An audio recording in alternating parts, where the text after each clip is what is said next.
Boa tarde a todos. Que alegria estar aqui com vocês para falar sobre um dos pilares mais importantes do ser humano e da sociedade, que é a família.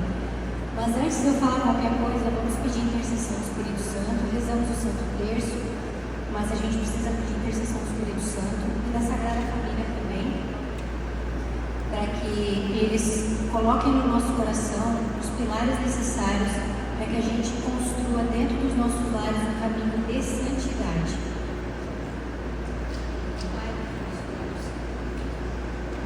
Vinde, Espírito Santo, enchei os corações dos vossos fiéis e acendei neles o fogo do vosso amor. Enviai o vosso Espírito, e tudo será criado, e renovareis a face da terra. Oremos. Ó Deus, que instruíste os corações dos vossos fiéis com o amor do Espírito Santo, fazei com que apreciemos retamente todas as coisas, segundo o mesmo Espírito, e gozemos sempre da sua consolação. Por Cristo Senhor nosso. Amém. Santa Maria Goretti, rogai por nós. Santa Maria, Mãe de Deus, rogai por nós. São José, nosso Pai Senhor, rogai por nós.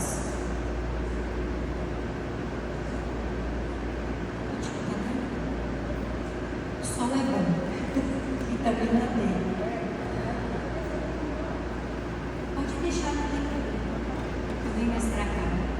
Que alegria estar aqui novamente com vocês sobre um tema muito querido por mim e que faz parte do meu trabalho, que é reconstruir lares, salvar casamentos e ajudar os pais na educação dos filhos. Para quem não me conhece, eu sou Yara Ribas, sou casada há mais de 20 anos, tenho 5 filhos, 3 deles comigo, 2 deles ao lado de Nosso Senhor. Sou católica, apostólica romana, sou consagrada a Nossa Senhora, filha de Maria. Trabalho com orientação familiar há mais de 8 anos, atendendo exclusivamente mulheres. Também atuo nas áreas de logoterapia e também sou especialista em ciências da família. E, Dayana, muito obrigada pelo convite em nome da paróquia, tá? Eu estou gravando para o pessoal que não veio, não sei se vai dar certo, não prometemos nada, né? Mas também nós vamos depois disponibilizar o link para os senhores para poderem assistir e mostrarem também aos seus familiares, se possível, tá? Porque é um tema muito importante e relevante, tá? Falar da família hoje, que é um dos pilares mais importantes da sociedade, porque ela é o alvo, hoje em dia, das políticas públicas. Se tem uma coisa que vai salvar a humanidade da perdição, é a família. E hoje, o que essa globalização ataca? Principalmente a família. Eles atacam valores morais muito sérios, que são os valores e os papéis importantes e insubstituíveis, inalienáveis, que é o papel de pai, que é o papel de mãe, e que é a consciência dos filhos na obediência. E de que temos alguém a quem recorrer, que está em todos os sacrários, todos os dias, a toda hora, só nos esperando.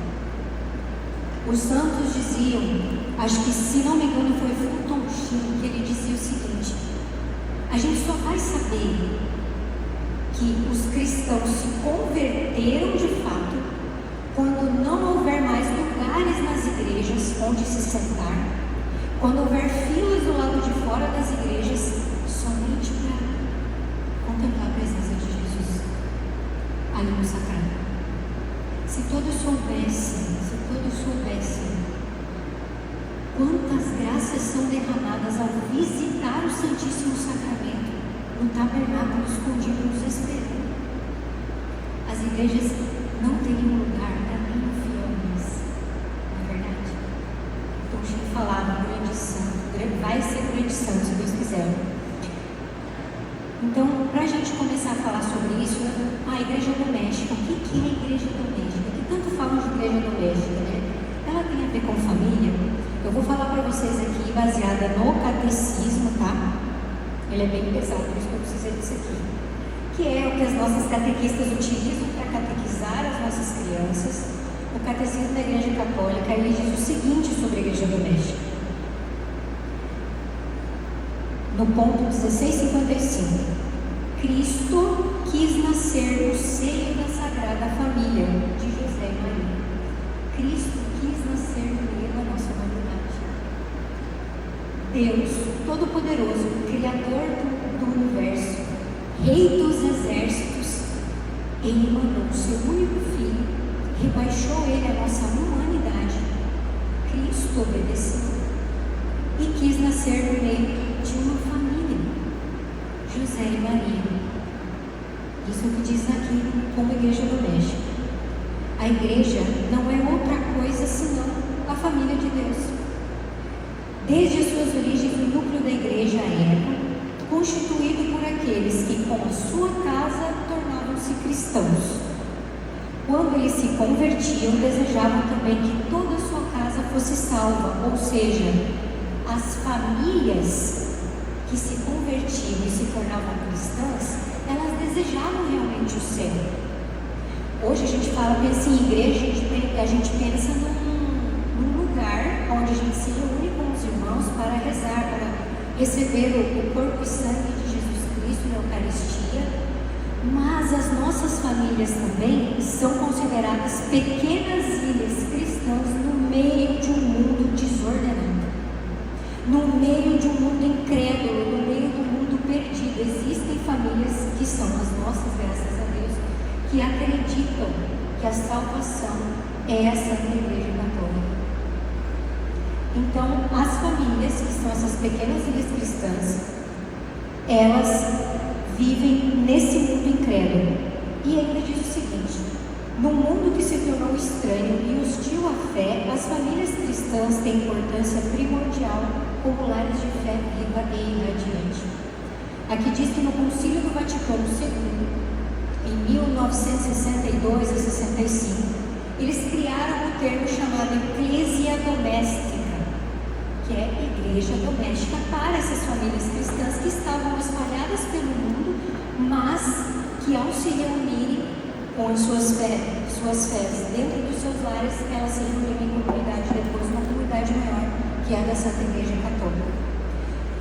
No seio da família, os pais sejam para os filhos, pela palavra e pelo exemplo, os primeiros mestres da fé e favoreçam a vocação própria a cada qual. O lar é a primeira escola de vida cristã e uma escola de enriquecimento humano. Ou seja, as nossas famílias, elas, com base na nossa fé católica, elas formam pequenas comunidades minúsculas dentro do corpo místico de Cristo, que é a Santa Igreja. Mas como que é a função realmente da igreja doméstica, né? A nossa Santa Igreja, que é onde tem os sacerdotes, os religiosos, as nossas famílias, a fé que professamos, ela é tão perfeita, mas tão perfeita, que ela dá ferramentas e meios para que nós possamos acessar os sacramentos. Ela tem mandamentos de conduta para que a gente seja pessoas que Deus olhe para nós e diga: esses são meus filhos porque são minha imagem e semelhança. As tábuas lá que Moisés mostrou, os 10 mandamentos, a Santa Igreja nos dá isso para que a gente tenha um manual de instrução para conduzir a nossa vida. Ela tem o catecismo, que é esse aqui, que nós utilizamos para catequizar os nossos jovens, as nossas crianças, onde tem a doutrina, onde tem o magistério da igreja. Ela tem um lugar para que a gente possa se reunir, trazer as nossas famílias para o mesmo lugar e compartilhar do amor de Jesus Cristo. E ela também nos dá sacerdotes para nos encaminhar através de suas mãos, em persona Cristo, ou seja, na pessoa de Cristo, o corpo, sangue e alma de divindade de nosso Senhor. A nossa Santa Igreja, ela é de uma riqueza imensurável, que é até inconcebível pessoas que foram católicos e desertaram. É inconcebível pensar que alguém que tinha tanta riqueza de doutrina, de mandamentos, de sacramento, de corpo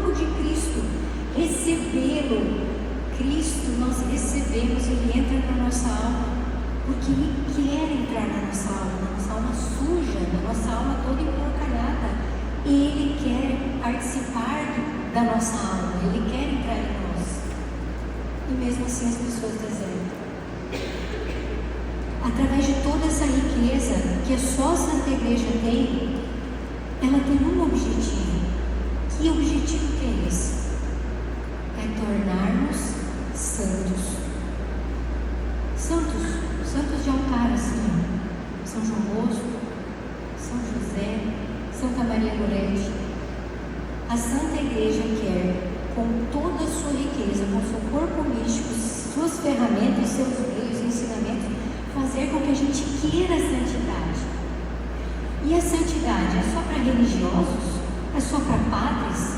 É para freiras? São para celibatários, para monges, para eremitas? Não. A santidade ela foi feita para nós, através da nossa família. A nossa família ela é uma via de santificação. Não é só vocação religiosa que faz com que a gente trilhe uma caminhada de santidade. A nossa família é esse caminho dentro da nossa vocação conjugal. Se somos casadas, se somos mães, se somos pais, dentro dos nossos papéis nós podemos sim ser santos. Quantas famílias, quantos casais foram canonizados? Os pais de Santa Teresinha, os pais de Nossa Senhora, Maria e José, família, santos. E uns dos santos que mais deixaram para nós testemunho de santidade sem exercer uma vocação religiosa, mas permeando em tudo que faziam Jesus Cristo, sabendo que aos olhos de Deus nada escapa, tudo o que faziam, sabiam da presença de Deus em cada passo que davam, em cada palavra que falavam, em cada gesto que faziam. A família, ela é um caminho de santidade. E temos, desses que eu citei, das famílias, dentro da nossa vocação familiar, que é de pai, de mãe, de esposo e de esposa, um exemplo, um ideal que nós devemos seguir, que nós temos a quem recorrer, a quem pensar, bom, em quem que eu posso me espelhar? Nada mais, nada menos que Nossa Senhora, São José e o seu Filho Jesus. A Sagrada Família para nós, ela é uma luz em meio à nebulosidade dos tempos. O que mais nós vemos hoje é ataque às famílias. O que mais nós vemos hoje é a mídia falando que o papel do pai, o pai não precisa ser o homem que defende o lar. O pai não precisa ser o homem que morre pela sua família, pela sua esposa e pelos seus filhos, se preciso for. Não é um homem só que pode prover o lar. A mulher também pode fazer esse papel. Obviamente que existem mulheres que elas são mães solteiras, ou são viúvas, ou tiveram filhos e o pai não participou disso. Mas o que a gente mais vê na mídia hoje é descaracterizando o papel do pai, a importância do papel do pai também na educação das crianças, e delegando a educação das crianças só para a mãe, e também o papel da mãe. Ah, mas a mãe, se não quiser ter filhos, tudo bem. Ah, porque ela tem que dar valor ao seu corpo. Se você tem uma coisa estranha dentro da sua barriga que se mexe, e você não gosta dessa sensação, se você acha que aquilo te cansa, se aquilo corrompe o seu corpo perfeito, não tem problema você matar. Não tem problema você descartar, porque o corpo é seu. Isso que está dentro de você vai te atrapalhar na sua carreira. O que a gente mais vê é um incentivo à matança de bebês e à salvação dos ovos de tartaruga que estão na praia. Pessoas que pisam em ovo de tartaruga que estão na praia, elas são presas. Elas têm que pagar multas absurdas para a pauta globalista. Agora, alguém pode me falar quem foi penalizado até hoje, alguma mulher ou alguma família que abortou uma criança? Alguém foi preso? Eu nunca vi. Alguém pagou alguma multa? por ter matado um ser humano, está na cadeia porque assassinou, praticou homicídio? Ninguém. Não se vê. Então o que a gente mais nota é que a sociedade hoje, ela quer descaracterizar, ela quer destruir a pedra fundamental da identidade humana, que é o homem ser homem, a mulher ser mulher e a família ser a célula da sociedade que faz com que a sociedade não se corrompa. É descaracterizar por novos modelos de família. Porque pode ser 2 pais e 2 mães. Porque pode ser só uma mãe sozinha. Isso acontece. Só que hoje em dia, pai, mãe e vários filhos é um escândalo. Nossa, que retrógrado. Um dia já se viu, nossa, você tem tanto filho. Eu nem tenho tanto filho. Deus vai me mandar quando Ele quiser. Mas é 3 filhos só que estão aqui comigo. E as pessoas se escandalizam. Isso não poderia ser normal, um escândalo do que é uma família tradicional. E a sociedade ataca aquilo que é forte, aquilo que vai contra toda essa modernidade que eles querem colocar na cabeça de todo mundo. E o que é fundamental para o ser humano ter para criar identidade, para ser imagem e semelhança de Deus na sua completude, é ter uma família, é participar de uma família, estar no seio de uma família. E dentro desses exemplos, agora eu quero que você, as mulheres aqui, que a gente pense num modelo, num ideal de mulher, de esposa e de mãe. Quem mais? Quem mais poderia ser, senão Nossa Senhora? Senão Nossa Senhora. Agora para nós mães, esposas e mulheres, pense na Nossa Senhora. Ela era novinha, existem especulações aí que era 12 anos, 12 a 14, 16, que ela concebeu Nossa Senhora. Aparece um anjo para você e ele te saúda como rainha e te convoca a participar da salvação do mundo. Nesse momento, que adolescente, vamos pensar agora você adolescente, 12 a 16 anos, qual que é a maturidade, qual que é a possibilidade de uma mulher com 12 a 16 anos ter uma maturidade suficiente para aceitar um compromisso de abnegar-se à própria vida para cumprir um plano de salvação do mundo, inclusive daqueles que pecam, daqueles que roubam, daqueles que assassinam, daqueles que fazem atrocidades pelo mundo e que te ofendem? Qual que é a possibilidade de uma adolescente aceitar um compromisso desse? Pois Nossa Senhora aceitou. Não só aceitou, como concebeu Jesus e não era do noivo dela. Ela tinha noivo, São José, em que eles ainda estavam castos. Tinha esse problema para resolver. Como que eu vou explicar isso para o meu amado? Olha a situação de Nossa Senhora.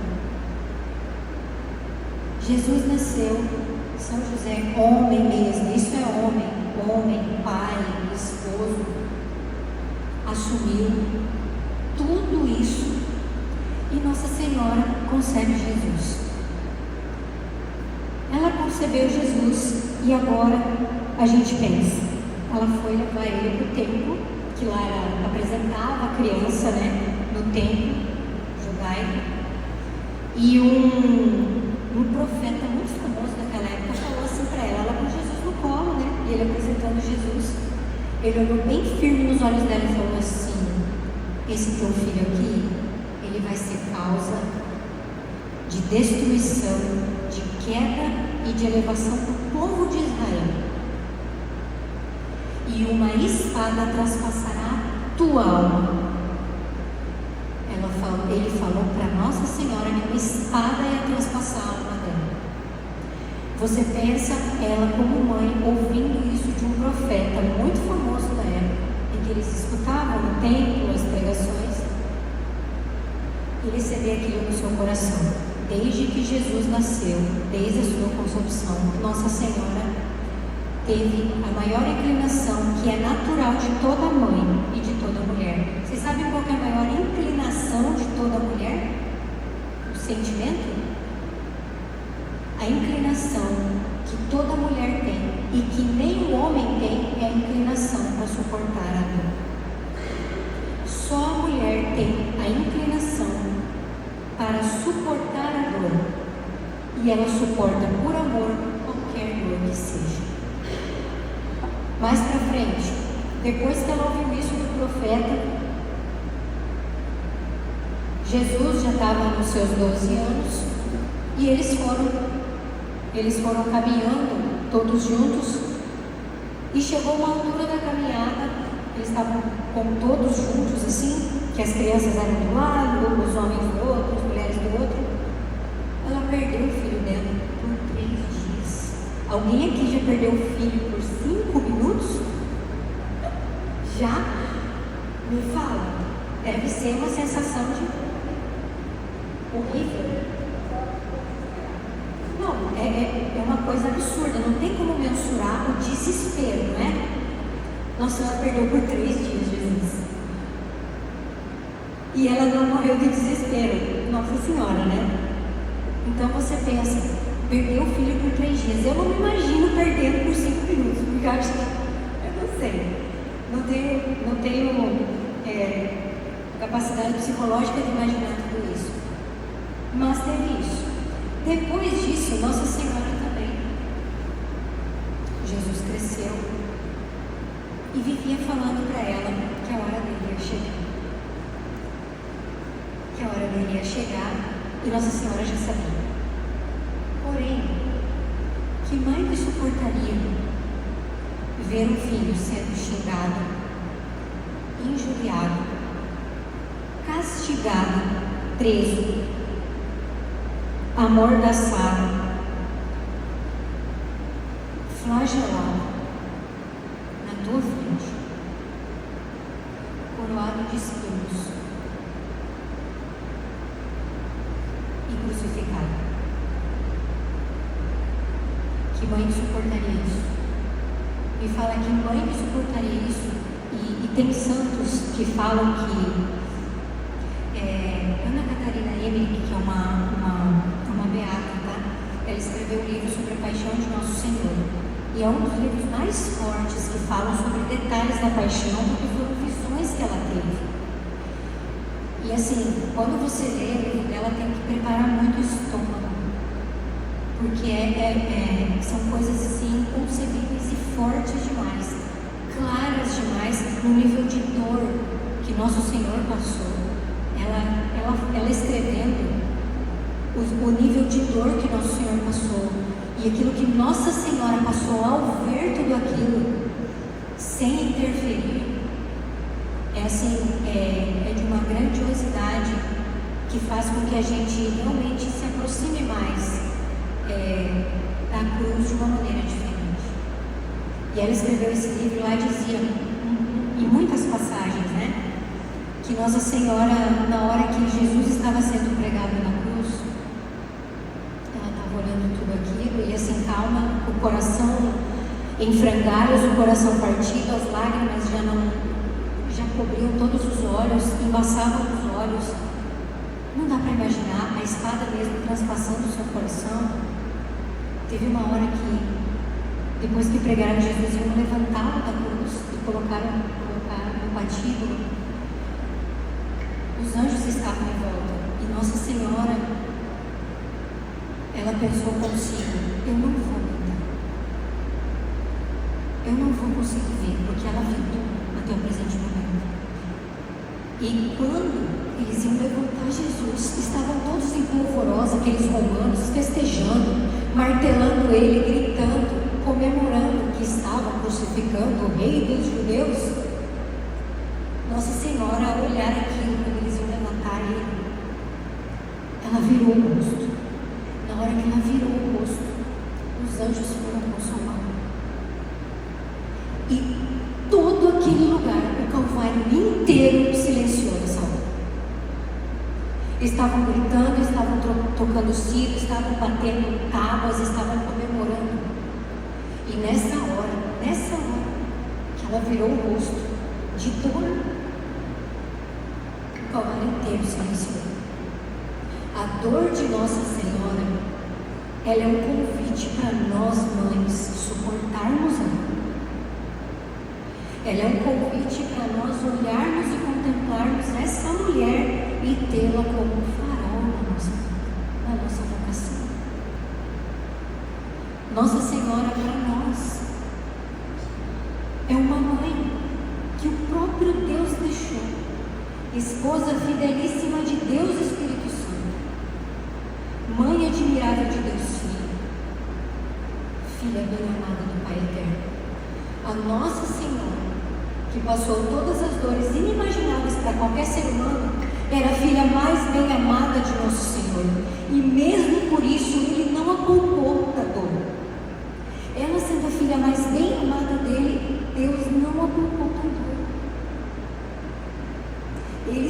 Ele permitiu que ela passasse por essa espada transpassada em seu peito, em seu coração. Mesmo amando muito, ela suportou essa dor. E nós, qualquer coisa que a gente vá sofrendo, a gente pensa assim: Deus não me ama, gente. A filha mais amada de nosso Senhor passou pelo que passou.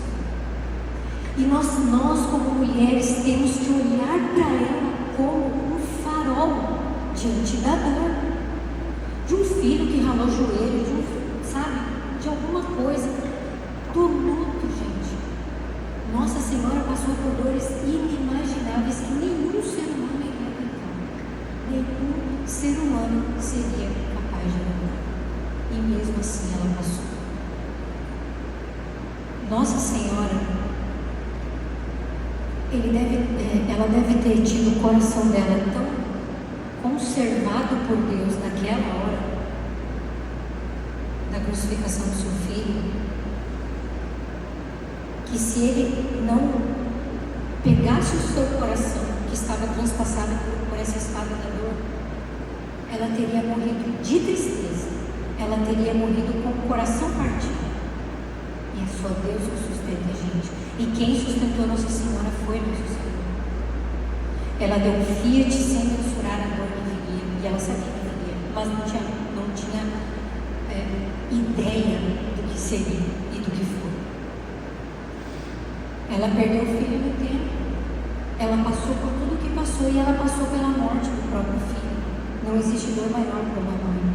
Que Nossa Senhora seja o nosso raio de luz, que seja o nosso farol em meio à tempestade. Somos filhas dela também. E agora, falando com os senhores, né? Os pais de família, os nossos esposos, aqueles que são os chefes da casa, que a sociedade fala que não é assim, que a mulher que é chefe da casa. Não é não. Os homens são os chefes da casa. Olhamos agora para São José. São José, nosso pai adotivo também. São José, a sua esposa virgem engravidou. E não foi dele. Vamos pensar hoje. Que homem aceitaria isso? Acho que alguns homens ainda aceitariam, né? Existem homens com hombridade, no caso, que tendo uma mulher como Nossa Senhora, que é muito difícil, mas que tendo uma mulher que eles amam, que tendo uma mulher que ela é digna, que ela respeita a ele muito, que o ama, eu acredito que até teriam senhores e homens que fizessem isso. O homem hoje, chefe da casa, a mulher, a sua esposa, a sua amada engravidou e não era dele. Começa por aí. São José não é qualquer homem. Outra coisa, ele foi num sono visitado por um anjo. E o anjo falou para ele: tu vais ser o pai do Salvador, cuida de Maria, sua esposa, forma uma família. e fujam do Egito, porque estão procurando Jesus e vão matar. O que São José fez? Ele acordou assim pensando, tive um pesadelo? Não. Ele acordou, foi até Nossa Senhora, pegou um guri e partiu para o Egito. Ele adotou um filho que não era dele. Ele adotou como pai, uma postura de homem, de chefe da casa, pai de todos nós, e foi com eles, fugindo, protegendo a mãe do Salvador do mundo. Aí você pensa, você está com o rei do universo, que é seu filho. O homem não vai se achar o poderoso? São José teve soberba? Não. São José anunciou ou falou alguma coisa, dizendo ou pensando que nem mal iria o afligir por ser pai adotivo do Salvador do mundo? Não. Ele foi humilde, silencioso. Nós vemos nas Escrituras. Não se fala de São José. A virtude de São José é a confiança em Deus e a humildade. Se tem um homem que é humilde, é São José. Se tem um homem que tem hombridade, é São José. Se tem homem que confia cegamente em nosso Senhor, é São José. Se tem um homem que mostra para todos nós, não só para os homens, a importância do trabalho simples do dia a dia e a grandiosidade que isso pode nos fazer como santificação dentro do trabalho, é São José. Marceneiro, carpinteiro, ensinava Jesus a fazer móveis, a fazer coisas de casa. Jesus, lá na carpintaria, um trabalho mais simples e digno que possa existir. Não era porque era o pai adotivo do Salvador do mundo, que tinha pompa, que tinha soberba, ou que se achava invencível. Não, foi na simplicidade e vida de oração, protegendo a sua família com a própria vida, assumindo os perigos de assumir o Salvador do mundo. E Nossa Senhora, que é a arca da aliança, da nova aliança, com ele não a abandonou. Ele manteve sua palavra e levou até o fim. Agora imagina, não tem jovens aqui, mas se tivesse, Jesus. A gente imagina Jesus bebê. Jesus bebê no colo de sua mãe. Jesus fazia cocô. Nossa Senhora trocava ele. Ele era humano como nós. Aí imagina, você com o rei do universo ali. Imagina como que era o chorinho de Jesus. Imagina como que era o sorrisinho daquela criança. Olha onde ele foi parar. Imagina Jesus criança, brincando, aprendendo com o seu pai na carpintaria, a cortar a madeira, a lixar a madeira. Papai, perguntando coisas para São José. Ele, a sabedoria de todas as coisas, né? A gente não imagina como que era, eu fico imaginando como que eram as conversas quando Jesus começou a falar. Imagina que fascinante que seria ter. Agora imagina Jesus adolescente.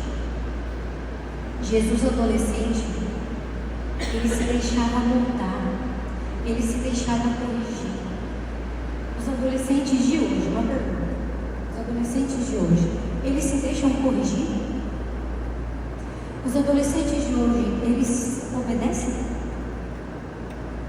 Os adolescentes de hoje, eles rezam?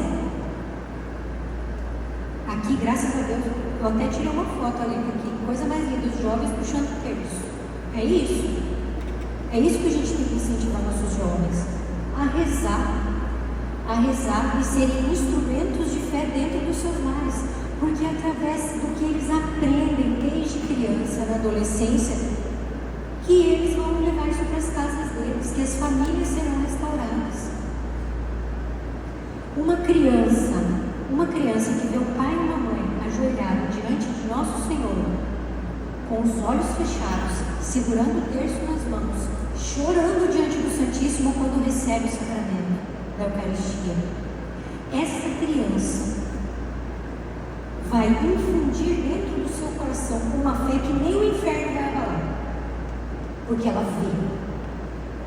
Ela não ouve só da catequista, o pai pegou, deixou a criança aqui e zarpou de carro. Quando terminar, pede para a catequista me ligar. Não é o caso aqui, né, Daiane? Deixa a criança aqui na missa todo domingo, porque a catequese obriga que venha na catequese domingo, larga a criança na frente aqui da igreja e fala, quando isso aí acabar, me avisa. Que hora mais ou menos? Daqui uma hora, tá bom. Daqui uma hora a gente busca. Qual que vai ser o conceito de fé que essa criança vai ter? Ela, por acaso, tem a possibilidade de ir para a igreja quando ela for adulta? De procurar Jesus no Santíssimo Sacramento quando crescer? De entender a importância e a necessidade que ela tem de procurar o nosso Senhor? Vai crescer uma pessoa fraca, um homem bananão e uma mulher carnão também. Vai ser uma mulher tudo enviesado, tudo errado. Vão ser fracos nas virtudes, vão cometer pecados até, e daí na hora que estão morrendo vão querer a salvação. Só que a gente sabe que o céu não é para todo mundo. O céu não é para todo mundo. Engana-se quem pensa que pode pecar a vida inteira e daí é só no último suspiro que você pede, Senhor, tenha misericórdia, Senhor, acredita em Ti, e você vai para o céu. Quem disse que você talvez tenha tempo de pedir misericórdia? Quem disse que você vai conseguir dominar os seus sentidos para você lembrar na hora de desespero físico, por exemplo, sentindo dor, ou alguma coisa, algum acidente, alguma doença, que você vai lembrar disso nessa hora? O escorregador do inferno, ele tem azeite. E direto. Ir para o céu é de escada. A gente tem que ir conquistando, subindo e se esforçando. Para o inferno é um escorregador, para o céu é escada. O céu não é para todo mundo, é para os santos. Por isso que nós aqui que temos família, temos que assumir esse papel. Temos que querer a santidade. E querer santidade é você ficar rezando o dia inteiro? Não é ficar rezando o dia inteiro. É você, dentro do que você faz, quando você lava sua louça, quando você vai lá lavar o carro, né? Vai lá, em vez de levar lá no lava-jato, você pega e lava o carro. Quando você está no seu trabalho, quando você está trocando a fralda de um filho, é você falar, Senhor, eis-me aqui. Tudo que eu faço é para Ti. Senhor, todas as minhas ações são para Ti. E que eu faça essas ações querendo que Deus seja honrado e glorificado em cada uma delas. A gente muitas vezes se vangloria das nossas conquistas, a gente se vangloria dos nossos feitos. Independente do trabalho que você faça, às vezes o egozinho, nossa, eu sou bom nisso. Você recebe um elogio, você fica, né? Se ajeita assim, é isso mesmo. Mas você fala, não, que é isso? Nada que a gente faz, nada, nem que seja uma letra bonita no caderno, nem que seja algo grandioso que eu tenha feito por fruto do meu trabalho, um bolo bonito, bem feito, um pão maravilhoso e cheiroso, nada disso é mérito mesmo. Tudo que a gente faz é por conta da graça de Deus. Tudo que fazemos de bem é de nosso Senhor. Tudo que fazemos de bem é de nosso Senhor. Só tem uma coisa que não é do nosso Senhor, que é nosso, que é o pecado. O pecado é inteiramente nosso. Então, o que eu quero trazer aqui para vocês é: olhemos a Sagrada Família como um farol dos nossos dias. Porque o que a gente mais vê hoje em dia é esse ataque às famílias. E sabe qual que é a estratégia da sociedade hoje?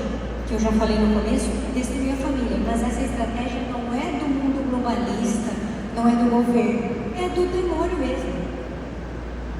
ele adora pisar e sapatear dentro dos lares, causando destruição, desconstrução, falando um monte de coisa na boca de outras pessoas que já são possuídas por ele, falando tudo aquilo que ataca a fé, que ataca a nossa família, que ataca os valores cristãos, que ataca os papéis do pai, da mãe, de todo mundo. O que ele faz constantemente, que a gente vê, é desestruturar a família, atacando a unidade familiar. E tudo, na verdade, assim, mais claro do que isso aconteceu foi na Revolução Industrial. Quando, o que aconteceu? Começaram as máquinas a vapor lá, e daí a mão de obra lá na Inglaterra começaram a cercear os camponeses, os fazendeiros ali, que trabalhavam com o seu sustento, cuidando das suas famílias, começaram a chamar essa mão de obra para as indústrias. Aí a família que antes tinha o pai, tinha a mãe, tinha um monte de filho, daí tinha os irmãos, os tios, toda a família junta, naquele pedaço de terra, o pai saiu da casa. Não tinha mais pai dentro de casa. Quem que cuidava de toda a renca de filho? A mãe. Aí a mãe ia para lá fora, a mãe limpava a casa, a mãe tinha que cuidar dos filhos, a mãe tinha que educar os filhos, tudo para a mãe, sem o pai. A figura do pai saiu. Depois, as indústrias perceberam que a mão de obra era rentável. Substituir pessoas por máquinas, que eles estavam construindo as máquinas, era uma boa ter mão de obra. Então, o que nós vamos fazer? Vamos pegar mais mão de obra. O que eles fizeram daí? Chamaram as mulheres para as indústrias também. Quem que saiu de dentro de casa? Quem que saiu de dentro de casa? A mãe. Ué, e as crianças? As crianças, elas foram para as creches. As crianças foram para as creches, para as escolas, para cuidar dos terceiros. E o que aconteceu? Essas crianças não tinham referência dentro de casa do que era pai e do que era mãe. Eles foram criados por outras pessoas. E assim, pai e mãe ficavam dias fora, tá? Não era ir trabalhar de dia e voltava de noite. Era tudo muito longe, não tinha transporte. As crianças foram criadas por outras pessoas. Aí essas crianças cresciam, elas cresciam com costumes de outras famílias, com o jeito de falar de outras pessoas, e não era do pai da mãe. E daí quando elas cresciam, o pai e a mãe voltavam, elas iam para o mercado de trabalho, eram adolescentes e rebeldes, que os pais falavam assim: nossa, meu filho, eu não te conheço. Nem a criança conhecia o pai, né? Ué, claro que não ia conhecer. Foi todo mundo por fora. O mundo, ele quer desmantelar a família. Hoje, graças a Deus, a gente tem meio de transporte. Pode trabalhar o dia inteiro, mas volta para casa. Pode escolher onde colocar os nossos filhos, em creche, em escola, ou ter alguém de confiança para cuidar. Mas a gente está mais presente do que naquela época. E do que aconteceu naquela época? As crianças iam para essas creches, iam para essas escolas e eram doutrinadas. Doutrinadas também a entender que família depende. Eu não preciso de família. Eu não preciso de pai e de mãe. Eu me viro, eu decido minhas coisas. Desde essa época, a família vem sendo desmantelada. A estrutura da unidade familiar foi sendo desmantelada, que é o que a gente chama de marxismo cultural, né? Que é essa doutrinação que fala do papel da mulher, que depende, né? Depende do que você quer ser, do homem também o que você quer ser, que hoje traz a sem vergonhice da ideologia de gênero, que fala para a criança assim: ó, se você quer ser mulher hoje e você quiser ser homem amanhã, você pode. Faz com que a criança tenha algo que é sagrado da ciência, que a ciência comprovou que pela sua biologia ela é determinada pessoa, ela tem uma identidade. Ou ela é homem ou ela é mulher. Mas nessa cultura woke, esse negócio de tudo depende, a criança não tem referência nem de quem ela é e nem do que ela vai ser, porque ela está perdida. Hoje as clínicas de tratamento terapêutico estão assim, ó. Ninguém dá conta mais de crianças em psicólogos, porque a própria família não sabe explicar para ela que você é isso. E ponto, acabou. Antes a ciência, tudo que o pessoal falava da ciência era que a ciência tinha razão. Agora a ciência não vale mais nada. Agora tudo depende do seu argumento. É um rompimento e uma chamada, uma convocação para as famílias para a cultura da morte, que é o aborto, que é o hedonismo, que é assim: viva por prazer, por conforto, viva um paraíso na terra. Você tem que ser feliz aqui na terra, você tem que fazer aquilo que você gosta. Ah não, se precisa de esforço, então não faz, porque senão não vale a pena. Que as coisas difíceis você tem que fugir. Que trabalhar não. A gente tem que ser mais esperto, tem que fazer alguma coisa que dê menos esforço. É a luta pelo menos esforço a todo momento. É isso que estão ensinando para a geração atual. É isso que estão ensinando para os nossos filhos quando a gente não está de olho. E nós, como famílias, temos esse dever moral de ensinar aos nossos filhos o valor da dificuldade. O valor que é você saber quem você é, que você tem uma família, você sabe a história da sua família, e até um convite para vocês fazerem isso em casa. Conversem com os seus filhos sobre a infância de vocês. Conversem com os seus filhos sobre como os seus pais faziam, né, na época que você ia para a escola. Do que você brincava? Do que os seus avós brincavam com você? O que você comia? Gente, na minha época não tinha boneca, era sabugo de milho, que era os cabelos da boneca. Os meus filhos choram de dar risada quando eu conto as histórias da minha infância. Eu brincava de bolinha de gude, gente, que criança que brinca de bolinha de gude hoje.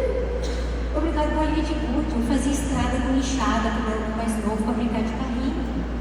Quando eles ouvem a história da própria história deles, que é a história da mãe, a história do pai, a história dos avós, eles ficam fascinados. E isso é construir a identidade dos nossos filhos, é contar, sabe, coisas da família, é contar tudo aquilo que você passou, inclusive as suas dificuldades.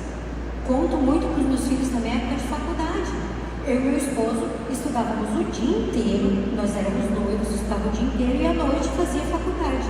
Chegava em casa meia-noite, porque a gente ia de transporte escolar, e no outro dia, às 6 da manhã, saía de casa para trabalhar. Almoçava na rua e saía do trabalho e ia direto para a faculdade, por 4 anos. Nossa, hoje em dia você faz algum jovem fazer isso, gente. Os pais querem poupar os filhos do sofrimento, esse é o grande problema de hoje. Os pais não sabem dizer não mais. Se o filho sofre por alguma coisa ou se machuca, ao invés do pai e a mãe ensinar, né, vai lá, colher tudo e fala para o filho, oferece essa dor também para o nosso Senhor. Falando assim, ó, nosso Senhor. Começa a falar para ele dessa maneira. Oferecer as suas dores para fortalecer o caráter, para fortalecer a vida adulta.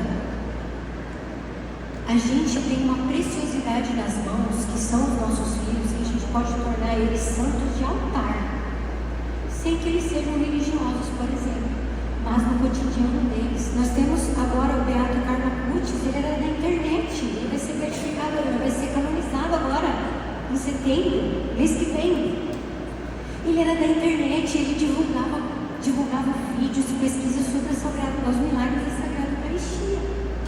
Um jovem dos nossos tempos, a gente tem que falar desses jovens dos nossos filhos, para que eles se espelhem. Médico também, Henrique Scholl, eu acho também, era médico e surfista. Gente, pessoas como nós, se tornando santos de altar. Né? Casais, que eu falei da Santa Zélia, São Martão, Caio, Santa Teresinha, santos também. É nessas pessoas, é nesses exemplos, esses modelos de fé cristã que nós temos que criar os nossos filhos e falar para eles sobre isso. Sempre. E qual que é a solução para as nossas famílias, além disso, né, de falar sobre isso com os nossos filhos, qual que é a solução para as famílias diante de tantos ataques à família? É a nossa capacidade de resistência. É a nossa capacidade de resistir diante das portas do inferno, daquilo que a mídia fala para nós, daquilo que querem falar para nós ou nos rechaçar na frente dos outros, que falam para nós, como já se viu você ir na igreja todo domingo? Domingo é dia de lazer. Onde já se viu você ir todo dia na Santa Missa? Como assim? Você vai na Santa Missa todo dia? A coisa mais importante do mundo e a única via que vai nos levar para o céu é Jesus. E as pessoas não buscam isso, não querem isso. Isso é uma coisa assim que é difícil da gente entender. E nós também, a gente às vezes relaxa um pouco, mas Deus está sempre olhando por nós. Nada escapa ao olhar divino. É importante que nós sempre reconheçamos: Senhor, eu me afastei, mas eu estou aqui. Que quando você tiver os seus problemas, seja do nível que for, seja de casamento, de trabalho, de maternidade, paternidade, do que for, se você visitar o Santíssimo, a resposta vai estar lá. Porque Jesus está esperando você conversar com Ele. É você chegar para Ele e falar assim: Senhor, eu tenho isso, eu não sei rezar direito, mas eu tenho isso e aquilo, eu vou falar para Ti. Eu deixo aqui, nos seus pés, nesse tabernáculo, junto de Ti, os meus problemas. Pode ter certeza. Ele não vai falar com você. Jesus não fala comigo. Ele não vai falar com você. Mas Ele vai te presentear com a graça na hora que você necessita. E a gente precisa estar atento. A gente precisa estar atento quando a graça passar. Se a graça passar pela gente e a gente não perceber, Jesus não desiste de nós. Mas se a graça passar por nós e nós não percebermos, a gente perde o cheiro do Senhor. A gente perde o mundo. Então é preciso que a gente entregue tudo, a nossa família, tudo o que fazemos ao nosso Senhor. E dizer a Ele: tudo que eu tenho é mérito teu. Tudo que eu tenho não é meu, é seu. Me fala alguma coisa que a gente vai levar para o caixão. Se abrir o nosso caixão depois de não sei quanto tempo lá, o que vai ter lá? Um monte de verme dentro do nosso cérebro, dos nossos ouvidos. Nós vamos estar cheirando uma podridão sem vergonha e não vai ter nenhuma nota de dólar, de real, de euro, que seja ali conosco. Não vai ter nem sequer a roupa do corpo. A roupa do corpo vai estar melhor que nós mesmos. Se nós não vamos levar nada para o caixão, a gente precisa desejar morar, ter a morada na vida eterna e merecer a vida eterna. Porque quem quer viver o paraíso aqui, quem fala para a sua família ou faz com que a sua família viva o paraíso aqui, não vai viver o paraíso na vida eterna, vai viver o inferno. E quando você tiver algum sofrimento, de algum sofrimento muito grande, muito grande, lembre-se de uma coisa: todo o inferno que você passa aqui, toda a dor e sofrimento que você passa aqui, será recompensado com as portas do paraíso sendo abertas para você. Só que a gente precisa saber disso. A gente precisa ter a consciência disso e abraçar muitas vezes a cruz como Nosso Senhor abraçou, com amor. A gente não entende na hora, mas a gente não precisa entender as dores que a gente passa, as dificuldades que a gente passa com a nossa família, sejam financeiras, sejam de relacionamento, sejam no nível que for, sejam famílias enlutadas. Essa cruz Deus vê a tua dor. Mas nesse momento em que você carrega a tua cruz, Jesus vem como sirineu. Ele vem te ajudar a carregar. Então lembra-se disso. Sempre que você estiver passando o inferno aqui, Deus está olhando para ti. E Ele tem a promessa de vida eterna para você, que é o paraíso. Agora, se você quer viver o paraíso aqui, sem problema nenhum, sem dor nenhuma, sem dificuldade nenhuma, pode ficar com medo na espinha, porque o escorregador do inferno tem azeite. Quem quer viver o paraíso na terra não vai ganhar gente tem que estar sempre atenta nisso. E outra coisa que faz a gente resistir é vida de oração em família. Nossa Senhora e São José levavam Jesus para o templo rezar. Jesus precisava rezar? Nossa Senhora, São José precisavam rezar, se a gente for imaginar assim, onde se viu, né? Pois eles iam religiosamente nas festas cristãs levar Jesus lá. Senta aqui, vamos rezar. Vamos escutar o feto falar. Vamos escutar eles pregarem aqui. E ficaram quietos. Por que cargas d'água que a gente acha que não precisa vir à igreja? Se Jesus ia para o templo rezar. Se Nossa Senhora e São José iam para o templo levar Jesus para rezar. E eles rezarem. Por que cargas d'água a gente acha que é melhor e não precisa da Santa Igreja estar aqui nos bancos sentando e rezando? Recebendo Jesus. Imagina essa situação. Será que a gente tem uma soberba tão grande que acha que é mais magnânimo que nosso Senhor? Deus vê nossas ações o tempo todo. Se entrasse uma autoridade ali, sei lá, hoje está o Trump e o Alexandre de Moraes, eles é o que estão falando aí hoje, né? Se entrasse o Alexandre de Moraes ali, se entrasse o Trump, né? O Alexandre de Moraes já tem medo de ser preso, né?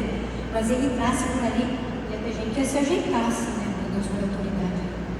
Mas para nós que somos católicos, a maior autoridade é o Papa, né?